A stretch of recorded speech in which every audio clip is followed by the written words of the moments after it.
تو وہ بڑے اس وقت ڈس اپوائنٹڈ تھے, فرسٹریٹڈ پھر رہے تھے. تو ایک دن کہتے ہیں کہ وہ اپنی ہیئرنگ کورٹ سے اٹینڈ کر کے کنڈکٹ, وہ باہر نکلے اپنے چیمبر کی طرف جا رہے تھے, تو ان کے سٹاف نے ان کو بتایا کہ سر وہ شاکر اللہ جان صاحب آئے ہوئے ہیں, وہ آپ کے کمرے میں آپ کا ویٹ کر رہے ہیں. تو انہوں نے اپنے سٹاف کو ننگی گالیاں دی اور انہوں نے کہا کہ اس فلانے ٹھینگے کو تم لوگ میرے بیٹھا دیتے ہو, یہ صرف مطلب میں وہ لفظ نہیں استعمال کرتا, لیکن انہوں نے بڑے طریقے سے کہا کہ یہ صرف خوشامد کرنے آتا ہے, مطلب کہ کس طریقے سے انہوں نے کہا کہ وہ خوشامد کرتا ہے. تو انہوں نے کہا کہ تم اس کو میرے کمرے میں بٹھاتے ہو, اس کو نکالو میرے کمرے سے, میں نہیں جا رہا.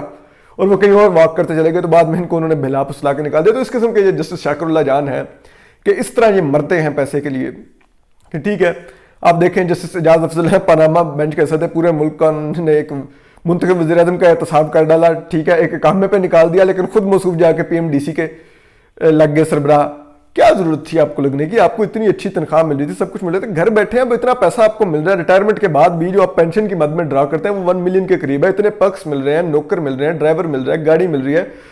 ریٹائرمنٹ کے بعد بھی سرکاری پیٹرول مل رہا ہے, سرکاری گیس مل رہی ہے, سرکاری بجلی مل رہی ہے, سرکاری میڈیکل الاؤنس مل رہا ہے آپ کو اور آپ کی پوری فیملی کو. اور کیا چاہیے آپ کو؟ لیکن نہیں. ابھی آپ دیکھ لیں جسٹس عظمت سعید شیخ جو ریٹائر ہوئے ہیں, وہ بھی بیچارے بھوکے, چیف جسٹس بننے کی بڑی بھوک تھی لیکن نہیں بن سکے, ظاہری بات ہے. لیکن وہ خواہش تو اندر ایک مچلتی ہے, تو اب وہ اپنی خواہش پوری کرنے کی کوشش کر رہے ہیں. براڈ شیٹ کمیشن کے چیئرمین بن کے انہوں نے ایک پرسنل سیکٹری مانگ لیا ہے, ایک اسٹینو مانگ لیا ہے, 2 آفس بوائے مانگ لیے ہیں, ایک سے ان کا دل نہیں بھرے گا. اسی طرح انہوں نے فوٹو اسٹیٹ کا ایک الگ آپریٹر مانگ لیا ہے, ٹیلی فون آپریٹر مانگ لیا ہے. حالانکہ ٹیلی فون آپریٹر کا کوئی کام نہیں ہوتا ان کے لیے, لیکن بہرحال یہ چیف جسٹس کو ملتا ہے ٹیلی فون آپریٹر. لیکن ظاہری بات ہے ان کی خواہش تھی تو انہوں نے پوری کر لی ہے. ظاہر بات ہے ریٹائر ہونے کے بعد پولیس کی گاڑی نہ آگے ہوتی تھی نہ پیچھے ایلیٹ کی گاڑی ہوتی تھی جو سپریم کورٹ کے ججز کو ملتی ہے, تو وہ بھی انہوں نے مانگی ہے. اور سب سے دلچسپ بات ہے کہ چیف جسٹس کے ویسے تو کانوائے کا حصہ ہوتی ہے, لیکن جسٹس عظمت سعید شیخ نے بھی ایک جسے کہتے ہیں جیمر بھی والی وہیکل بھی مانگ لی ہے کہ جو ان کے ارد گرد سگنل جیم کرے جب وہ کہیں جائیں بڑے پروٹوکول کے ساتھ. تو 2 گن مین مانگ لیے جو ہر وقت ان کے ساتھ رہیں جب وہ کسی عمارت کے اندر بھی جائیں. تو یہ ظاہری بات ہے ایک بھوک ہوتی ہے. سپریم کورٹ میں ہر جج کو ایک پولیس کی وہیکل ملتی ہے اور ایک جو ملتی ہے وہ ایلیٹ فورس کی ملتی ہے. پولیس کی عموماً آگے ہوتی ہے, ایلیٹ فورس کی پیچھے وہیکل ہوتی ہے. جبکہ جو چیف جسٹس ہیں ان کے کانوائے میں, چیف جسٹس پاکستان, ان کے کانوائے میں 7 سیکیورٹی وہیکلز ہوتی ہیں.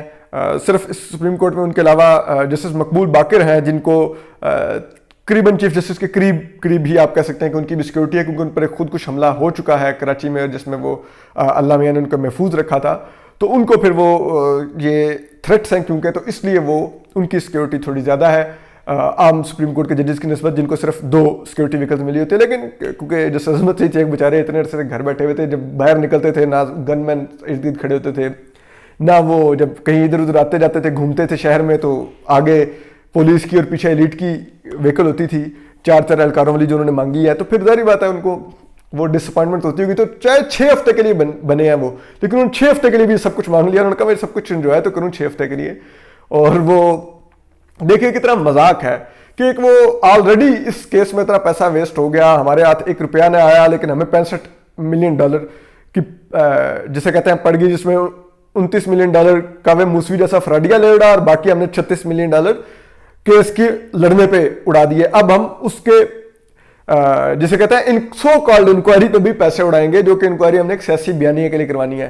اس ملک میں کے پی یونیورسٹیوں میں پروفیسروں کو دینے کے لیے تنخواہوں کے پیسے نہیں ہیں, لیکن ان کے پاس جسٹس عظمت سعید شیخ کے کو اڑانے کے لیے پیسے ہیں. وہ 6 ہفتے میں دیکھیں اب کیا تیر مارتے ہیں ہمیں معلوم ہے. تو یہ اس ملک میں ایک مذاق بن گیا ہے کہ ریٹائرڈ افسران آتے ہیں اور ان کی بھوک نہیں مرتی. تحریک انصاف کی حکومت سے بھی ان کے فالوورز کو پوچھنا چاہیے کہ جنہوں نے ووٹ دیا, انہوں نے 10 کروڑ نوکریوں کے وعدے پہ ووٹ دیا, وہ کون سی 10 کروڑ نوکریاں؟ یہاں پہ تو بے روزگاری بڑھ گئی.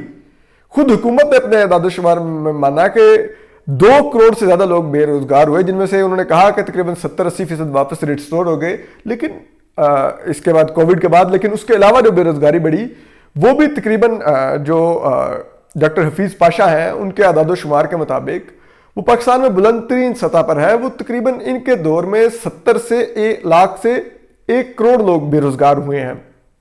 لیکن یہ نوکریاں کن کو دے رہے ہیں؟ ان ریٹائرڈ افسران کو. اب ایل ڈی اے لاہور میں دیکھیے, وہاں پہ بھی ریٹائرڈ فوجی افسران کو تعینات کرنے کی سمری منظور کر دی گئی ہے. اب دیکھیے ابھی چیئرمین نادرا کی مدت کمپلیٹ ہوئی, وہاں پہ بھی ایک ریٹائرڈ بریگیڈیئر لگایا جا رہا ہے. اب وزیر اعظم بھی کسی ریٹائرڈ جرنیل کو لگا دیں, یا کسی اگر اور کو بھی شوق ہے تو وہ آ کے لگ جائے. اگر اس ملک میں ہم نے کئی صدر کی صورت میں تو ڈکٹیٹرز دیکھے ہیں, تو وزیر اعظم بھی پھر کوئی آ کے بیٹھ جائے. آپ پھر کوئی لائیے ملٹری کورٹ سے اس کو اس ملک کا چیف جسٹس بھی لگا دیجیے. یہ 2-3 ہی عہدے رہ گئے ہیں, باقی تو آپ سارے بھرتے جا رہے ہیں. مطلب دیکھیے ریٹائر ہو کے آپ کو کوئی اور کام ہی نہیں ہے, آپ اتنی تنخواہ وڈرا کرتے ہیں. اس کے علاوہ آپ مطلب دیکھیے اب جو جنرل ریٹائرڈ عاصم سلیم باجوہ ہیں, آپ ان کو دیکھیے کہ وہ کتنے پرکس ان کو ملے ہیں ریٹائر ہونے کے باوجود, لیکن پھر بھی وہ اس کے باوجود وہ جا کے چیئرمین سی پیک اتھارٹی بن گئے ہیں. ادھر بھی 3 ملین کے قریب تنخواہ وڈرا کریں گے, پرکس اور پروٹوکول اس کے علاوہ انجوائے کریں گے. حکومت نے ان کو امیونٹی بھی دے دی ہے کہ وہ ان کو کوئی پروسیکیوٹ نہیں کر سکے گا. وہ جو وردی فیصلے کریں گے کل کو, جب وہ چیئرمین سی پیک اتھارٹی سے اگر ہٹ گئے اگر وہ, تو پھر جتنا بے شک اگر وہاں پہ بھی کوئی مالی بدعنوانیاں نکل آئیں ان کی, جس طرح کے انہوں نے پاپا جونز آگے بنائی ہوئی ہے, تو کوئی ان کو پوچھ نہیں سکے گا. یہ ان کی تو موجیں ہیں, ٹھیک ہے. لیکن اس کے باوجود وہ ابھی بھی ہمارے پاس معلومات ہیں اور ایکسکلوزیو معلومات ہیں کہ وہ ایک مارک ایکس گاڑی میں اپنے ایک ڈرائیور کے ساتھ اپنے بیٹے کے ایک ہم سیکورٹی ریزنس کی وجہ سے بتا رہے, ایک جگہ پہ دفتر ہے جہاں پر, اسی راولپنڈی اسلام آباد میں ہی وہ کمپنی کا دفتر ہے, جہاں پر وہ جاتے ہیں. چہرے پہ ویسے تو ماسک لگا کے جاتے ہیں, تو ان کو لگتا ہے کہ شاید کوئی ان کو پہچانے گا نہیں, لیکن لوگوں کو معلوم ہوتا ہے کہ وہ کون ہے. تو وہاں پہ جاتے ہیں, وہاں پہ وقت گزارتے ہیں. چیئرمین سی پیک اتھارٹی بھی ہیں, اپنے بیٹے کے دفتر میں بھی وقت گزارتے ہیں, اور اس کے علاوہ ریٹائرمنٹ کے طور پہ جو پیسے وڈرا کر رہے ہیں وہ اس کے علاوہ ہیں. تو یہ سب کی موجیں لگی ہوئی ہیں اس ملک کے اندر. اگر نہیں لگی ہوئی عوام کی, جو ماؤں کے بچے اتنے ملینز آف روپیز وہ ان پہ انویسٹ کرتی ہیں, پڑھتے ہیں, پڑھ کے یونیورسٹیوں سے نکلتے ہیں, لیکن آگے کوئی نوکری نہیں ہے. نوکری کن کے لیے؟ انہی ریٹائرڈ فوجی افسران اور ججز کے لیے, جنہوں نے وار کورسز پڑھے ہوتے ہیں یا LLB کیا ہوتا ہے. نہ ان کو کوئی ایڈمنسٹریشن کا پتہ ہے نہ کچھ ہے, لیکن وہ نہ ہی ان کو کوئی گورننس کا پتہ ہے, لیکن ان کو عہدے دے دیے جاتے ہیں. اور پھر جو گورننس کا اس ملک میں حال ہے, آپ دیکھ لیں کہ پچھلے کچھ عرصے میں 2 سالوں میں جو ملک کی اکانومی کہاں پر گئی ہے, 5.8 سے -0.4 پر گئی ہے. آپ دیکھیے قرضہ ملک کا وہ 2.4 ٹریلین سے 3.7 ٹریلین, مطلب 24,000 کھرب سے وہ 37,000 کھرب پر پہنچایا گیا ہے ان 2 سالوں میں. آپ دیکھیے ایک پاکستانی 1,20,000 روپے کا مقروض تھا. اس تحریک انصاف کی حکومت آنے سے پہلے 71 سال میں 1,20,000 کا ہر پاکستانی مقروض ہوا. ان لوگوں نے 2 سالوں میں ہر پاکستانی پہ 55,000 روپے اضافی قرضہ چڑھا کے 1,75,000 روپے کا اس کو مقروض کر دیا. اور گورننس کے لیے ان کے ٹولز کون ہیں؟ یہی ریٹائرڈ افسران ہیں. اور حالات ملک میں کیا ہیں آپ دیکھ رہے ہیں, لیکن کسی کو اس ملک میں کوئی احساس نہیں, کوئی حیا نہیں.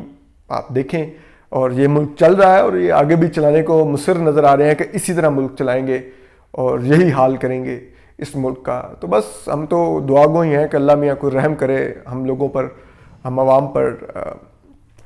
میرے جیسے کتنے ہی یہاں پر 22 کروڑ لوگ ہیں جو ان لوگوں کی بے حسی, ان لوگوں کی اختیار اور پیسے کی بھوک کا شکار ہو رہے ہیں.